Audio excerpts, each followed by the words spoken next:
Kawun Mama TV ku mana subscribe sannan ku danna mana alamar ƙararrawa ta yadda za mu dinga sanar da ku da zarar mun ɗaura sabon shirin mun gode.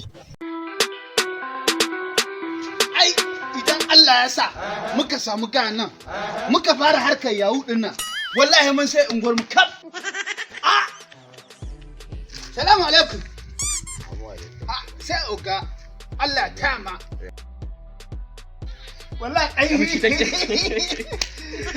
dan yawo. A garin ku babu kenan. Yusuf dan yawo. Ya kai ka samu sunana. Yusuf yauwa. Yusuf dan yawo. Kai ne kawai dan yawo a garin nan. Muna ta yi kaga. Kin yi wannan abun da ake. Kaga wayan nan ko. Nayi dan Allah ka koya min.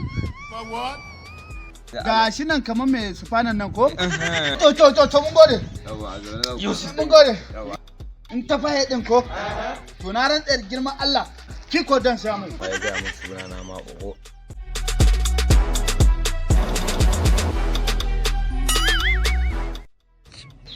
Mar. Eh. No. Ne dan Kullun ka jin tsoron Allah ne. Kullun ka jin tsoron Allah. Ta gwangwami biyu. Gwangwami biyu. Ya ji sauri mana. Ko kuma bari. Ta iya? ta fashewa. Ba ni kuɗi na. Mun fara yawu ne tana Tana fashewa da nuna mutane. Mun fara kin gani in na shiga na in ce dan shiga na. Wannan mai tsana. Ban gane sai za fashe ba. Zamu Dan yawo ne da kike ganin mu wallahi. mu dan yawu ne. Mu je. Ka ba ni kuɗi na. Dan yawo ne fa. Na rantsa Allah dan mata gangan. Wallahi yawo ne.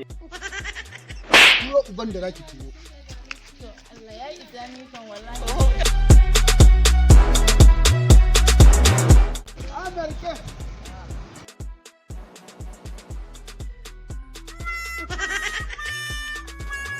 Yamu. Mu ɗibi manyan. Wannan fa. Ka ba 200. Kai. Ba mana manyan nan guda biyar. Guda biyar. Akai customer ne. Customer.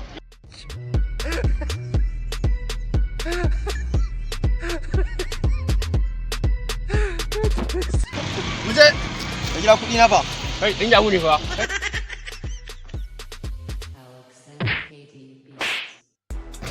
Ku zo mana.